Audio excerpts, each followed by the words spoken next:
شروع کریں. بسم اللہ الرحمن الرحیم. السلام علیکم ورحمۃ اللہ وبرکاتہ. آپ کا شکریہ کہ آپ ہماری دعوت پر تشریف لائے اور ہمیں موقع دیا کہ پاکستان جن حساس حالات سے آج کل گزر رہا ہے اس حوالے سے آپ کے ساتھ آپ کے ذریعے کچھ حقائق اپنے حکمرانوں تک اور پاکستان کے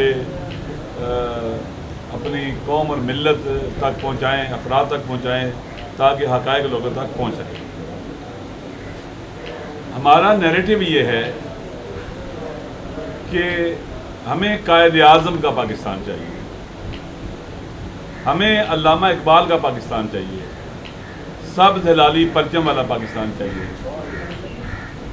یہ ہمارے اسلاف نے، آباء و اجداد نے بنایا تھا. شیعہ سنی تمام مسلمانوں نے مل کر اس کو بنایا تھا اور یہ مل کر ہی اس کو آگے بڑھا سکتے ہیں اور اس کو چلا سکتے ہیں. مدتوں سے کوششیں ہوئی ہیں اس ملک کے اندر، گزشتہ 4 دہائیوں سے زیادہ عرصہ گزرنے کو ہے کہ اس قائد اعظم کے پاکستان کو، اس نیریٹو کو ہی بدل دیا جائے. یہ مسلم پاکستان نہ رہے، یہ مسلکی پاکستان بنا دیا جائے. تکفیر اسی لیے شروع ہوئی کہ جو آپ کے ساتھ جن کا تھوڑا بہت کوئی اختلاف ہے آپ ان کی تکفیر کے قائل ہو جائیں. اور آپ دیکھیں کہ اس ملک کے اندر کس کی تکفیر نہیں ہوئی. البتہ سب سے پہلے تکفیر قائد اعظم محمد علی جناح رحمۃ اللہ علیہ کی ہوئی، جو پاکستان بنانے کی تحریک کے رہبر اور لیڈر تھے اور مفکر پاکستان، حکیم امت، شاعر مشرق علامہ اقبال کی بھی تکفیر ہوئی. انہیں بھی کفر کے فتووں سے نوازا گیا. یہ باقاعدہ ایک سوچ اور فکر تھی. یہ وہ لوگ تھے جو پاکستان بنانے کے مخالف تھے، جو ان کی تکفیر کرتے تھے، ان کو کافر کہیں تاکہ مسلمانوں کے اندر ان کی سوچ اثر پیدا نہ کر سکے، ان کے اندر اس کا نفوذ نہ ہو، کافر کہہ کر ان کو ایسولیٹ کیا جائے. پھر اس کے بعد پاکستان کے اندر جنرل ضیاء الحق صاحب کے دور سے دوبارہ سلسلہ شروع ہوتا ہے تکفیر کا. عوام کو، پاکستان میں بسنے والے پاکستانیوں کو آپس میں الجھایا جائے، لڑایا جائے، تکفیر کی جائے، قتل و غارت گری کی اس ملک کے اندر. 70,000 پاکستانی مار دیے گئے اور پتہ نہیں کتنے ہزار زخمی ہیں جو اپاہج ہو گئے. یہ اس ملک کے خلاف فتنہ تھا جو اس ملک کو قائد اعظم کا پاکستان نہیں رہنے دینا چاہتا تھا. ایک مسلکی پاکستان. یہ پاکستان اس وقت باقی رہے گا جب مسلم پاکستان رہے گا. وہی پاکستان رہے گا جس طرح سے پاکستان کو بنانے والے اکٹھے تھے، پاکستان کے اندر بھی وہ اکٹھے رہیں گے اور لے کے بھی آگے بڑھیں گے اس کو تمام فتنوں کے مقابلے میں. لہٰذا پاکستان میں جب مشکلات پیدا ہوئیں تو اس وقت الحمدللہ کچھ عرصہ پہلے پیام پاکستان کے نام پر ایک ڈاکومنٹ بنایا گیا جو بہترین ڈاکومنٹ تھا. پیام پاکستان ملک کے اندر سے تکفیریت کی جڑوں کو اکھیڑ پھینکنے کے لیے، ایکسٹریمزم کا راستہ روکنے کے لیے، نفرتوں کو مٹانے کے لیے، جیو اور جینے دو کے اصول پر رہتے ہوئے زندگی گزارنے کے لیے، اپنے عقیدے کو چھوڑو مت اور دوسرے کو چھیڑو مت، اس سوچ کو آگے بڑھانے کے لیے بہترین تھا یہ ڈاکومنٹ. اور اس پر مزید کام ہونا چاہیے تھا. یہ ابتدائی سٹیپ تھا، ابتدائی قدم تھا جو بہت اہم تھا، جس پر تمام کے تمام مکاتب فکر کے جید علماء نے دستخط کیے، اس کو ریکگنائز کیا اور اس کو ایک تقریباً قومی ڈاکومنٹ کی حیثیت حاصل ہو گئی. جس طرح سے 22 نکات ایک قومی ڈاکومنٹ کی حیثیت حاصل کر کے تھے جو شیعہ سنی علماء نے لکھے اور پاکستان کے دستور کا حصہ بن گئے. اس کے بعد ہونا تو یہ چاہیے کہ ہم اسی ڈاکومنٹ کو سامنے رکھتے ہوئے اگر کہیں قانون سازی کی ضرورت ہے تو ہم قانون سازی کریں، نہیں تو جو قانون بنے ہوئے ہیں ان کو تھوڑا سا سامنے لے کے آئیں. اس وقت محرم آنے والا ہے. محرم میں مجالس اعزاء ہوں گی. ایک ہماری عبادت کا مہینہ ہے، عزاداری کا مہینہ ہے، نواسہ رسول کی شہادت کا مہینہ ہے صلوات اللہ وسلام علیہ. لہٰذا ایسے کام کرنا جس سے انرسٹ پیدا ہو سوسائٹی کے اندر. پاکستان کے اندر کوئی بھی ایسا قانون نہیں بنایا جا سکتا، ہم ایسا قانون نہیں بنا سکتے کہ ہم دوسروں پر اپنی رائٹ ٹھونسیں اور وہ ہماری مرضی کے مطابق سوچیں اور اس پر عمل کریں. پاکستان کے آئین ہمیں اجازت دیتا ہے، ہر کسی کو حق ہے جیسے وہ سوچتا ہے، جو اس کا عقیدہ ہے اس کے مطابق وہ زندگی گزارے، اور دوسرے کو حق نہیں ہے کہ اپنی رائٹ ٹھونسے. اور قرآن بھی یہی کہتا ہے کہ لا اکراہ فی الدین قد تبین الرشد من الغی، کوئی کسی کے اوپر جبر سے اپنا دین نہیں ٹھوس سکتا. ہم کسی کو زبردستی مسلمان نہیں بنا سکتے، کسی کو زبردستی اس پر اپنی رائٹ ٹھونس کر اس کا عقیدہ نہیں بدل سکتے. قرآن نے کہہ دیا ہے، قرآن لاجک کی منطق کی بات کرتا ہے. ادعو الی سبیل ربک بالحکمت والموعظۃ الحسنہ وجادلہم باللتی احسن کی بات کرتا ہے.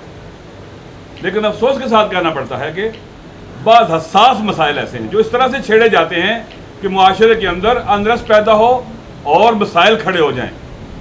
اس وقت ہمارا ملک پہلی بڑے مسائل میں گرا ہوا ہے. مشکلات ہیں، معاشی مشکلات ہیں، کرونا کی مشکلات ہیں، ایسٹرن بارڈر ہے، ویسٹرن بارڈر ہے، ہزار مسائل اس ملک کے اندر، تھریٹس اس ملک کو. یکسوئی پیدا ہو عوام کے اندر، ہم نیشن بلڈنگ کا کام کریں اور ایک قوم بنیں، ایسے پھر اقدامات کیے جاتے ہیں جس کے نتیجے میں لوگ پریشان ہوتے ہیں. یہاں پر رہتے ہوئے ہمارا کچھ اصول ہیں. شیعہ سنی یونٹی کی بنیاد پر پاکستان بنا تھا، اور شیعہ سنی یونٹی کی بنیاد پر ہی پاکستان آگے بڑھے گا. پھر پاکستانیوں کی یونٹی، چاہے وہ مسلم ہے چاہے وہ غیر مسلم ہے، ہم سب کو پاکستانی بھائی بن کے رہنا پڑے گا، اور اپنے ڈفرینسز کے ساتھ ہمیں زندگی گزارنے اور جینے کا سلیقہ سیکھنا ہوگا، اختلافات کو مینج کرنا ہوگا، اپنے اپنے نظریات، افکار اور عقائد پر رہتے ہوئے اکٹھے رہنا سیکھنا ہوگا ہمیں، تاکہ ہم آگے بڑھ سکیں اور ملک کو آگے لے کے جا سکیں اور تھریٹس کا مقابلہ کر سکیں. پنجاب اسمبلی میں ایک قانون پاس کیا گیا جس میں کمپلیٹلی اہل تشیع، ہمارے مشائخ، اولیاء اللہ کے جو گدی نشین ہیں مشائخ، ان کو اور بہت سے اہل سنت علماء سے پوچھا ہی نہیں گیا، ڈسکس ہی نہیں کیا گیا. حتیٰ اسمبلی کے اندر بھی ایک کنسنسس نہیں پیدا کیا گیا.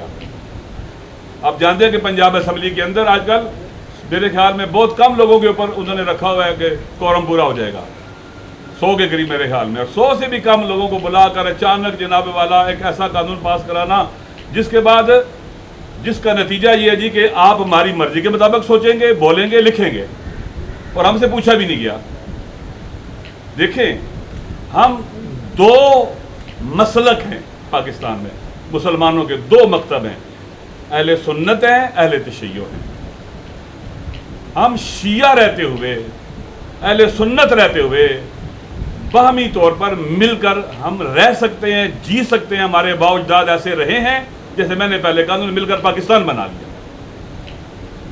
ایکسٹریمزم کسی بات کا حل نہیں ہے، ایکسٹریمزم ختم ہونا چاہیے. اچھا، ایسا کسی سے پوچھا ہی نہیں گیا.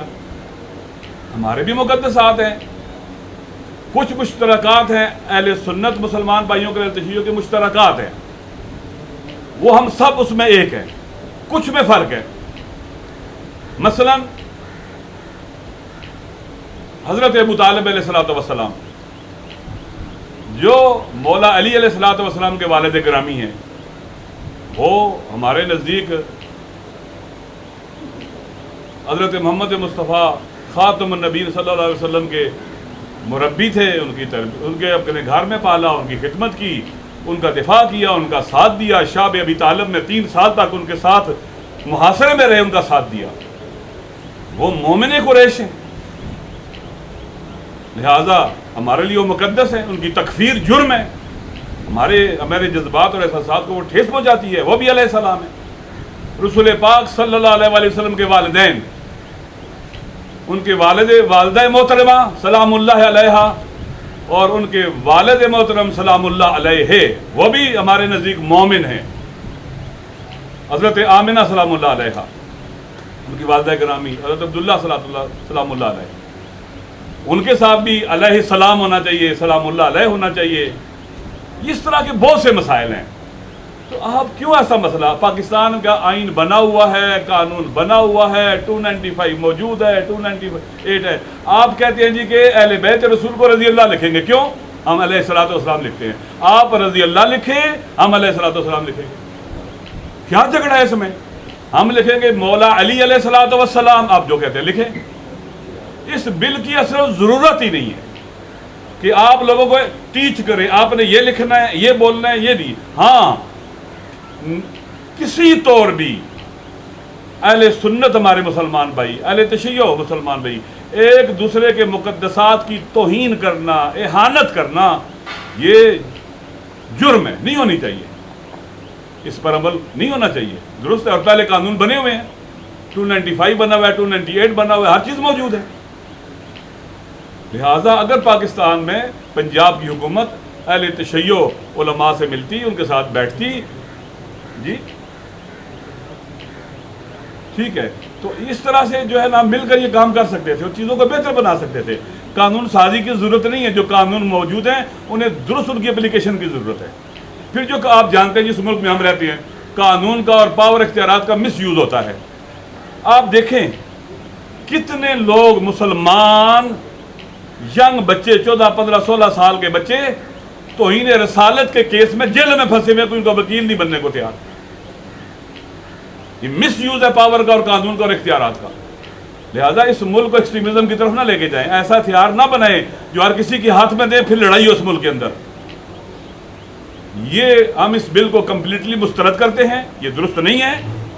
پاکستان کا آئین میں جو دی چیزیں وہ کافی ہیں، ان پر عمل ہونا چاہیے، اور اگر ضرورت ہے اسلامی نظریاتی کونسل موجود ہے، ان کے اس میں علماء موجود ہیں، شیعہ علماء موجود ہیں، بزرگان جو ایک مکتب کے عالم ہوں، جو پڑھے لکھے علماء ہوں، جو اپنا مذہب جانتے ہوں، اہل سنت کے ہمارے بزرگ علماء وہ موجود ہوں، یہ مل بیٹھ کر بات کریں، یہ بڑے اچھے طریقے سے چیزوں کو ہینڈل اور سیٹل کر سکتے ہیں، یہ انتہا پسندی کا راستہ روک سکتے ہیں یہ بزرگ علماء۔ یہ بیٹھے آپس میں، آپ ان سے ایڈوائز لیں، ان کی رائے لیں، ان سے مشاورت لیں، اگر کہیں قانون سازی کی ضرورت ہے تاکہ کہیں انریسٹ پیدا نہ ہو، بے چینی پیدا نہ ہو، کوئی یہ محسوس نہ کرے مثلا کہ آپ ہمیں دیوار سے لگا رہے ہیں۔ آپ نے پہلے تکفیر کی، قتل و غارت گری کی، ہزاروں لوگوں کو مارا، دیوار سے لگاتے رہے، نہیں، اس کے بعد ایک نیا سلسلہ شروع ہو گیا ہے۔ آخر آسمان زمین پر گر رہا تھا، آپ نے کیوں مشورہ نہیں لیا؟ مجھے افسوس ہے چودھری پرویز الہی صاحب جو ایک منجے ہوئے پارلیمنٹیرین ہیں، تجربہ کار شخصیت ہیں، انہیں توجہ دینی چاہیے تھی کہ چند لوگوں کو آپ چند لوگ اٹھیں اور جدھر مرضی پارلیمنٹ کو لے کے چلیں، جدھر مرضی حکومت کو لے کے چلیں، جدھر مرضی اسمبلی کو لے کے چلیں۔ کوئی عقل و شعور کی بات بھی ہوتی ہے، سمجھداری کی بات ہوتی ہے۔ ہمارا ملک ان چیزوں کا متحمل نہیں ہے۔ خدا کے لیے اس ملک کو انتہا پسندی کی طرف جانے سے بچائیں، خدا کے لیے لوگوں کو دیوار سے نہ لگائیں، خدا کے لیے اس ملک کو مسلکی پاکستان نہ بنائیں، خدا کے لیے قائد اعظم کے پاکستان کو صفحہ ہستی سے نہ مٹائیں۔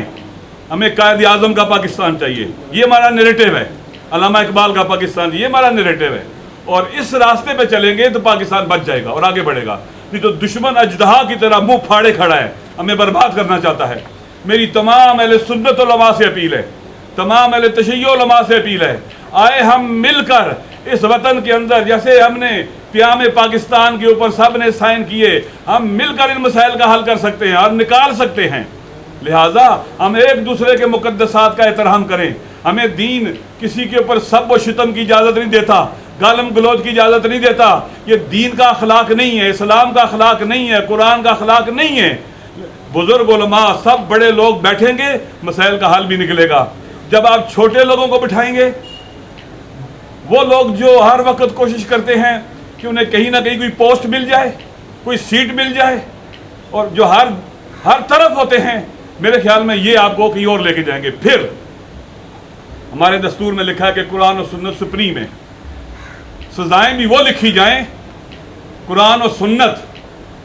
فقہ کے اندر فقہ جعفری، فقہ حنبلی، فقہ مالکی، فقہ شافعی اور فقہ حنفی کے اندر موجود ہے، حدود موجود ہیں، تعزیرات موجود ہیں۔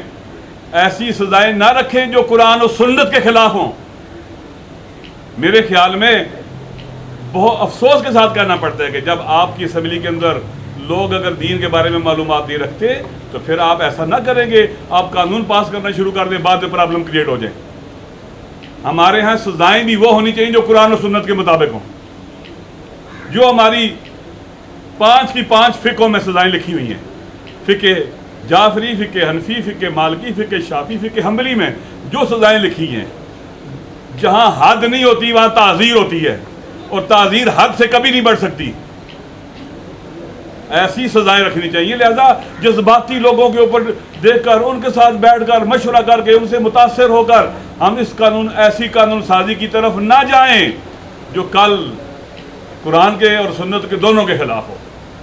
میری گزارش یہ ہے کہ اس مسئلے کو ٹھیک طریقے سے سیٹل کیا جائے، اور یہ میں ایز اے جماعت بات نہیں کر رہا ہوں، اہل سنت کی بہت بڑی تعداد اور اہل تشیع مجموعی طور پر ایز اے ایک پاکستانی قوم کے اس بل کو ریجیکٹ کرتے۔ اس کے اندر اور بھی مسائل ہیں، یہاں کے میڈیا کے لوگ ہیں، یہاں کا نصابی کتابوں کا مسئلہ ہے، ان کا ہے، پورے معاشرے میں اس وقت انٹرسٹ پیدا ہے۔